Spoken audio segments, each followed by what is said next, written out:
Esto es Entrevistas con Almas de País. La reconciliación de Colombia comienza con cada uno y cada una de nosotros. Y hay que equilibrar. Así como exigimos derechos, también tenemos deberes. La democratización del conocimiento. A mí me tocó una Colombia dura, una Colombia de explosiones. ¿Cómo podemos perdonar y perdonarnos para ir adelante? ¿Usted se ha perdonado? Dios existe, ¿sabes? O sea, Dios está ahí y tal y... Muchas gracias, qué chimba estar por acá. Colombia tiene un alma poderosa. La diversidad bien manejada genera riqueza. Que el ICBF necesita una transformación, sobre todo en esa forma de contratación. ¿Qué pasa por su cabeza y por su corazón?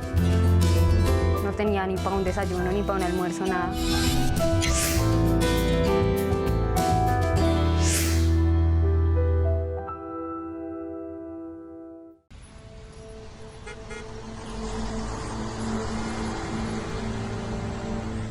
Ajá, abuelito, porque tú siempre tienes las manos tan ásperas.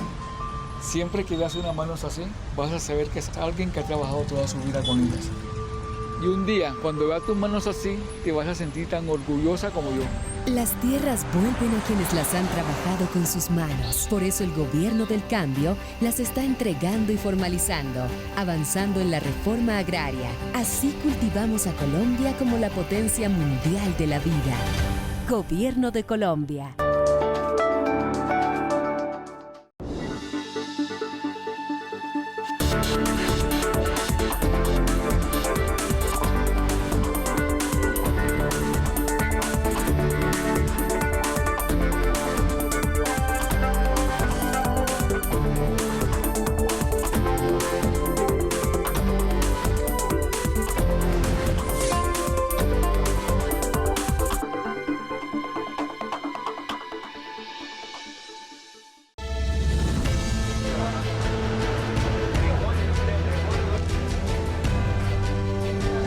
Tal vez, si fruto de todos estos esfuerzos simplemente lográramos sembrar en la sociedad colombiana una pregunta para reflexionar, no a gritos, sino para que cada quien lo vaya pensando en su casa, y es, ¿para qué sirven las cárceles? Yo creo que ya con eso habríamos logrado algo importante. Si eso que siempre ha estado ahí, que nació, a lo que le tenemos mucho miedo, en fin, ¿eso para qué sirve? ¿Para qué le sirve a la sociedad? Sabiendo lo que nos está costando. La pregunta la hizo el ministro de Justicia Néstor Iván Osuna hace unos días en un acto académico. Con este interrogante quiso hacer conciencia sobre un tema clave en la política criminal del gobierno del cambio: la resocialización en las cárceles del país. Resocialización, ¿eso qué quiere decir? Si, por ejemplo, termina su bachillerato dentro de la cárcel, si aprende un oficio, si hace un curso dentro de la cárcel, si trabaja en la cárcel, pueda recibir algunos beneficios, por ejemplo, para que conserve su nexo con su familia, para que contribuya con su familia, para que pueda reparar a las víctimas y también para que se vaya preparando para cuando vuelva a insertarse a la sociedad. El objetivo: que las penas humanizantes y restaurativas sean una constante para quienes pagan su deuda con la sociedad. Hacia allá apuntan distintas iniciativas que tiene este gobierno, dentro de ellas un proyecto de ley que está tramitándose en el Congreso de la República, que la opinión pública lo conoce como proyecto de humanización de cárceles. Aunque es un nombre que le ha dado la prensa, a mí me gusta que se llame así, ¿no? Proyecto de humanización de cárceles. Y es en ese propósito en que se van a centrar todos los esfuerzos. Así que ahora que hay un cambio en la dirección del Estado, en la dirección del gobierno, y creemos que un cambio, digamos, en la percepción política de la sociedad colombiana sobre cómo resolver los problemas, pues es un buen momento para rediseñar y reformular esa política penal y penitenciaria.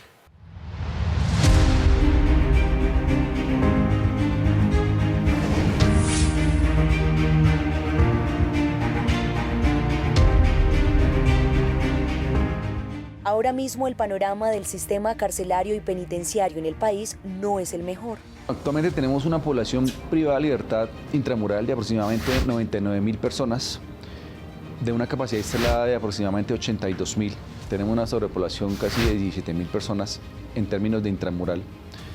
un hacinamiento del 21.5%, que en términos de sobrepoblación todavía está un poco acorde, pero hay un gran hacinamiento en las calles, es decir, en las estaciones y en las URIs. Sí tenemos un hacinamiento de más del 180%, es una problemática en todo el país que se generó a partir de la sentencia de SU 122 del estado de cosas inconstitucionales, donde ya se establecieron las responsabilidades en cuanto a condenados y sindicados. Entonces, responsabilidad del IMPEC son todos los condenados y de los entes territoriales los sindicados. Tenemos 128 establecimientos del orden nacional distribuidos en todo el país. Cuando sumamos, como te decía, nos da más o menos 21.5% de hacinamiento. Pero hay unos establecimientos donde el hacinamiento están 200, están 150, están 300. Cuando llevamos al detalle, hay unos que sí están muy hacinados. Tenemos una población sindicada en centros penitenciarios, cuestión que no debería ocurrir porque las personas no están condenadas. Tenemos además un problema muy grande frente a el acceso de instituciones diferentes a las del sistema penitenciario, y la oferta institucional es muy baja.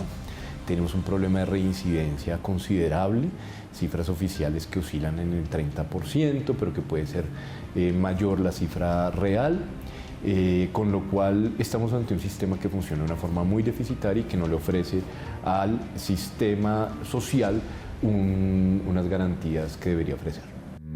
Esa situación también se refleja en dinero, mucho gasto y poco presupuesto. Una persona en una cárcel cuesta dinero, le cuesta dinero al Estado. Ya creo que se ha hecho difundida la cuenta de los cerca de 3,5 billones de pesos al año que destina el presupuesto nacional a la atención del sistema carcelario, lo cual dividido por el número de personas que están efectivamente privadas de libertad en un sistema carcelario, no tengo en cuenta aquí a los de la prisión domiciliaria, nos da en cifras redondeadas una suma de 3 millones de pesos al mes por cada persona privada de la libertad. Es decir, el sistema no solo es ineficiente, sino que es costoso. La Corte Constitucional desde 1998 en sucesivas sentencias ha declarado el estado inconstitucional de cosas en materia de política carcelaria. 25 años después, la situación sigue igual. El panorama es particularmente deficiente. Hay un estado de cosas inconstitucional que se decretó hace más de 25 años por la Corte Constitucional, que comenzó en el sistema carcelario y se ha ido ampliando y ampliando hasta llegar en el último año a URIs y estaciones de policía. Y la política criminal en sí tiene pues no solamente un problema de constitucionalidad, sino un déficit enorme en la garantía de los derechos de las personas privadas de la libertad, que también tiene un impacto muy fuerte en cómo funciona el sistema y cómo se protegen los derechos de las víctimas. Entonces tenemos un sistema que no funciona bien en ese sentido. Bien lo dice el ministro Osuna. Nuestra propia Corte Constitucional acuñó la expresión universidad del delito para referirse a ese factor criminógeno de las cárceles, ¿no? A los que llevamos a una persona que ha cometido un delito menor, digamos un hurto, y después de 3, 4 años en la cárcel, pues es todo un experto, ¿no? Ya en estafa, en extorsión, ¿no? El factor criminógeno de la cárcel está al orden del día y eso es algo que se debe combatir. Pero el asunto no es de solo hacinamiento y congestión en las cárceles. Los programas de resocialización también tienen problemas y el sistema de investigación y juzgamiento penal tampoco funciona. Además de ese grave problema de hacinamiento, la situación con la que nos encontramos al iniciar el gobierno es la siguiente. Ese agravamiento de las condiciones de privación de libertad, esa confianza excesiva en que la cárcel pueda servirle algo para la sociedad, no había ni disminuido significativamente los índices de criminalidad en la sociedad, ni permitido la resocialización de las personas que pasan por una cárcel. El sistema está sobrecargado con una cantidad de problemas sociales que generan que la capacidad de investigación del sistema penal se vea afectada para muchos problemas que son particularmente graves. Pero además de eso, los procesos judiciales tardan enormemente, tardan muchísimos meses y años, y eso para las víctimas es una pésima noticia.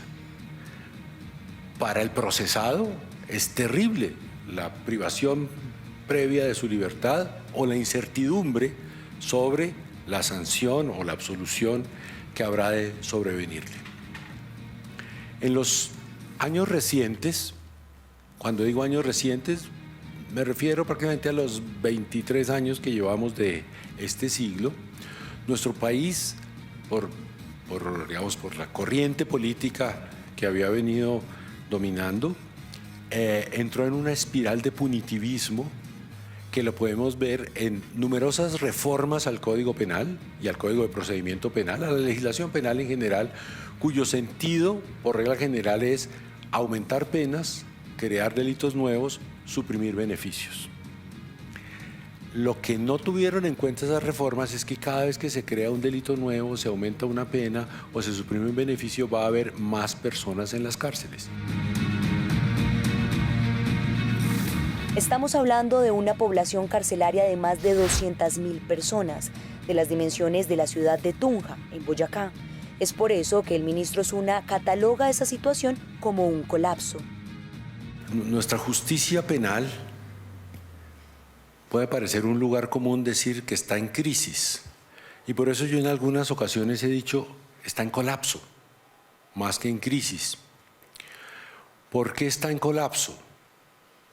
Por tener casi 30.000 personas privadas de libertad sin sentencia condenatoria, recluidas en unos lugares, en unas estaciones de policía, en unos centros de transitorios de retención que son absolutamente vergonzosos, humanitariamente insoportables. A eso hay que ponerle remedio de inmediato. Lo que se quiere evitar es tener en las cárceles una espiral del delito. Las cárceles que no tienen ningún tipo de actividad, que lo que promueven es el ocio o la falta de oportunidades, lo que hacen es entregar a esas personas a un sector de la economía que siempre tiene puestos de trabajo abiertos. ¿Cuál es? La ilegalidad. Y esa ilegalidad que siempre tiene oportunidades para estas personas, pues transmite el mensaje de seguir delinquiendo. Tenemos que transmitir otro mensaje, transmitir otra oportunidad y cambiar el ocio por el trabajo, los oficios, la educación, la cultura, y esa es la idea de cómo podemos revertir también seguridad ciudadana para la sociedad. Entonces, ¿qué se está haciendo? Hemos trabajado con el Ministerio de Comercio y con Impulsa para que haya un piloto de 20 centros penitenciarios en donde se haga proyectos de productividad, que muchos de ellos van a estar relacionados con temas textiles, algunos de manufactura, en los que se busca que los centros penitenciarios se conviertan en un enclave de productividad para que permitan la autosostenibilidad en muchos de sus procesos, pero también el aprendizaje de los oficios y la alternativa para producir también para afuera, que la empresa privada también tenga una alternativa en los centros penitenciarios para ejecutar muchas de sus operaciones productivas. Existen ya diferentes proyectos de productividad en las cárceles. ¿Qué pasa? Esos proyectos pueden ser muy fragmentados y suelen carecer de una cadena productiva lo suficientemente sostenida. Ya tenemos empresarios trabajando con personas privadas de la libertad y trabajando en algunos centros penitenciarios. El objetivo es que el Estado mismo intervenga a través de política pública, Ministerio de Comercio, Impulsa, generando estos esquemas productivos, con lo cual debe haber una participación del Estado, pero también una integración del sector privado. Para el sector privado esto puede ser muy atractivo en dos sentidos. El primero es generar una política social interesante, y segundo es tener en los centros penitenciarios que tienen unos ciertos, digámoslo así, beneficios en cuanto al cobro de impuestos como el IVA, alguna reducción de costos. Eso genera que la oferta de mano de obra, digámoslo así, en los centros penitenciarios pueda ser lo suficientemente atractiva para el sector privado, que además también a través de la ley de segundas oportunidades puede generar un impacto en otra serie de beneficios para las empresas, pero además una visión social. Hay mucho empresariado que tiene una visión y un conocimiento de que si la sociedad no funciona mejor, pues no hay forma de tener una productividad mucho más sostenible. Existe. En Cali y Jamundí tenemos maquilas de Arturo Calle, tenemos maquilas de algunas empresas. Existe, pero vuelvo y repito, ojalá fuera más porque existe, pero, y como te decía, en Valledupar tenemos un taller con apenas, y eso se maneja por cupos. Entonces, la lavandería tiene 5 cupos, el asadero tiene 2 cupos. Ojalá fueran muchos más cupos, porque el promedio es muy pequeño en la participación de las personas. Quisiera participar más personas. El promedio de participación en términos de trabajo y enseñanza puede ser alrededor del 25%. La educación y la cultura juegan un papel fundamental en la resocialización. Un proyecto que busca que haya analfabetismo cero en los centros penitenciarios. Tenemos centros penitenciarios donde las personas no saben ni leer ni escribir, donde las personas en ese sentido no pueden ejercer sus derechos, pero tampoco transitar hacia unos circuitos de economía mucho más virtuosos, con lo cual se busca con el Ministerio de Educación que haya un programa que pueda disminuir el analfabetismo en situación de privación de la libertad a punto de dejarlo en ceros y además ampliar la oferta institucional en educación para que las personas se puedan formar en oficios que les permitan salir a tener una alternativa de vida. El otro proyecto es el proyecto de Cultura para la Libertad. Y el proyecto de Cultura para la Libertad lo que busca es llenar de mucha más cultura a las prisiones para tener allí un sistema que les permita no solamente tener educación y formación a través de la cultura, sino también tener una forma de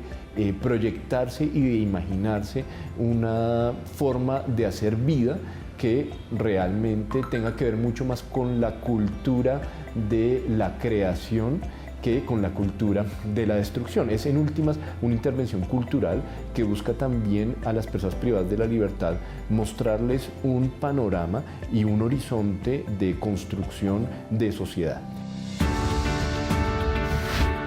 El asadón y el arado también son herramientas de resocialización. En Acacías tenemos una situación excepcional, una colonia agrícola. La colonia agrícola fue creada desde 1930. Ha tenido formas de explotación agroindustrial un tanto marginales. La vocación de la colonia agrícola es llevar a personas que no tengan un grado de seguridad muy alto en la imposición de su pena, que estén condenadas, que estén en régimen de confianza y que puedan hacer actividades de resocialización muy cercanas a la actividad campesina, a la actividad agroindustrial, si se quiere. En ese sentido, la colonia agrícola ha desarrollado una serie de productos muy interesantes. Productos lácteos, porque hay ganado, algunos productos de pan coger. Sin embargo, esto no se ha explotado a la capacidad ideal. Por eso se requiere una mejor intervención del Estado para poder generar muchos más proyectos productivos que generen una sostenibilidad propia de la colonia agrícola, pero también que permitan sacar los productos, que permitan comercializarlos. En eso se está trabajando con diferentes alianzas, entre ellas con la Vicepresidencia de la República, por ejemplo, para buscar un esquema productivo y trasladar allí un grupo de mujeres que puedan realmente generar mucha de esta productividad. Y se está trabajando con otras alianzas como la del Ministerio de Comercio e Impulsa para generar un esquema productivo y un esquema de consumo mucho más concatenado que permita la sostenibilidad de este proyecto. Y está el programa de rebaja y reducción de penas. Son 3 programas: estudio, trabajo y enseñanza. A través de esos 3 programas, y dependiendo de cada programa, hay tiempos para la redención y el descuento. Entonces, si participas en trabajo, descuentas un determinado tiempo. Si participas en enseñanza, otro. Y si participas en capacitación, otro. Dependiendo de eso, entonces, de una u otra forma, este tipo de redención la concede el juez. El juez concede la redención, pero el IMPEC se encarga de garantizar que efectivamente se haga y también se encarga de garantizar o de certificar más bien los tiempos o las horas, que no pueden ser más de 8 horas al día, dependiendo si es estudio o si es trabajo, no pueden ser más de 8 o 6 horas en el día. Y el IMPEC se encarga de certificarlas.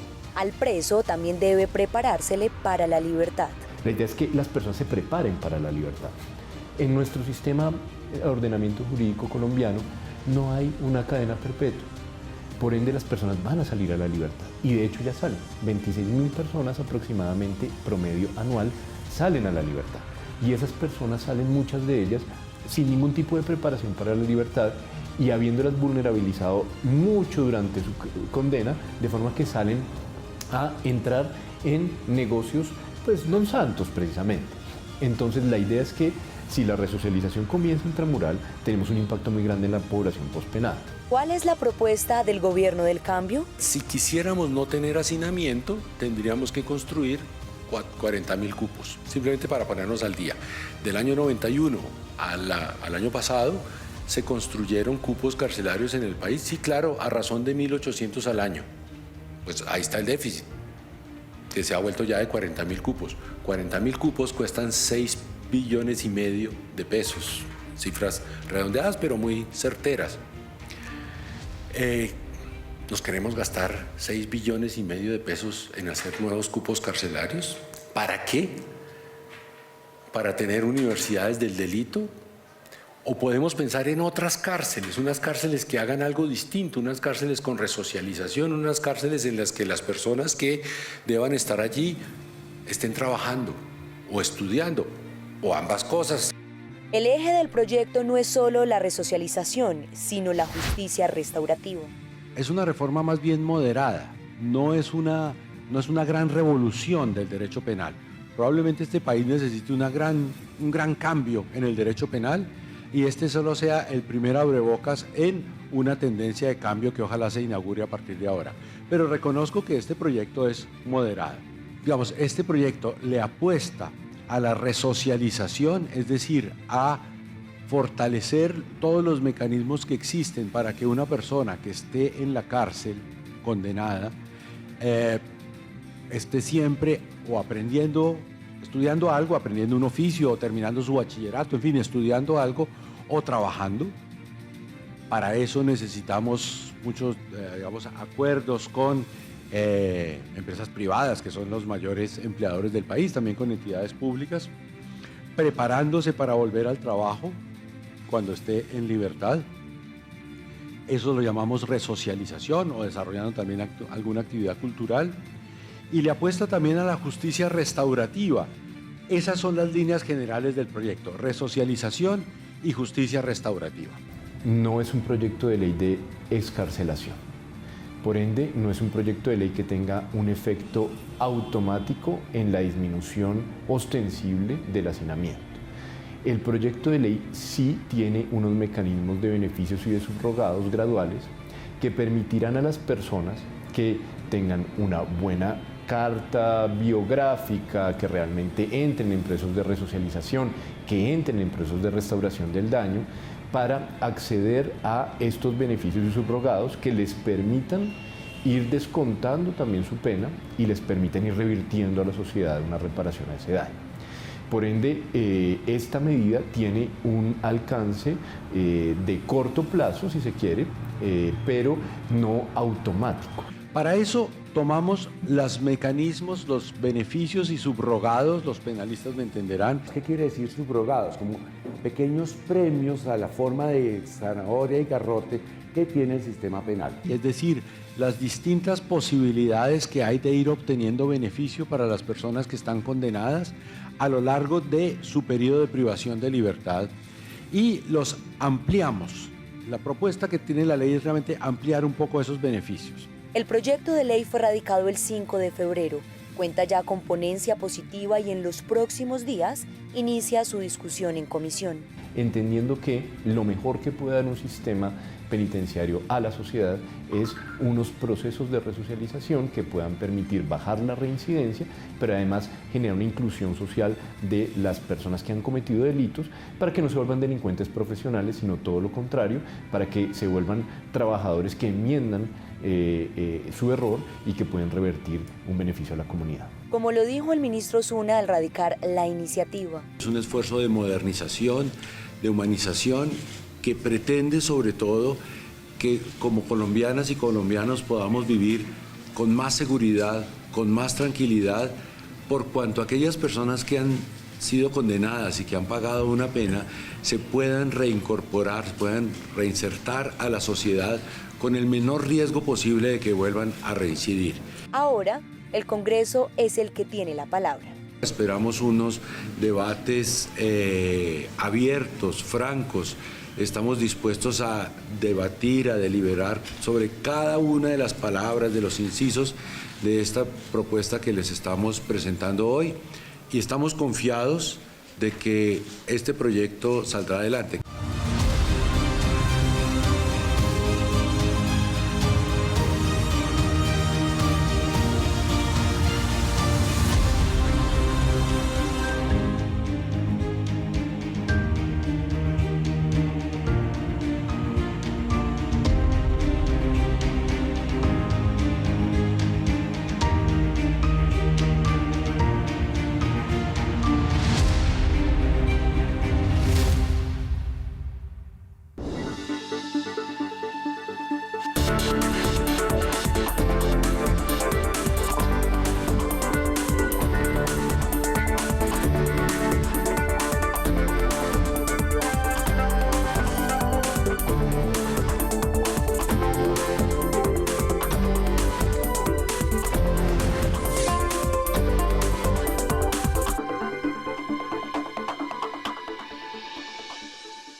Las colombianas y colombianos necesitan un sistema de salud que garantice el acceso total, con mejor calidad en los servicios que reciben y que acabe con las demoras en la atención. Debe proteger los recursos públicos y ser más transparente. Se necesita un sistema mixto que llegue a todos los territorios y permita tener la salud que merecen las familias colombianas. Reforma a la salud, un cambio por la vida.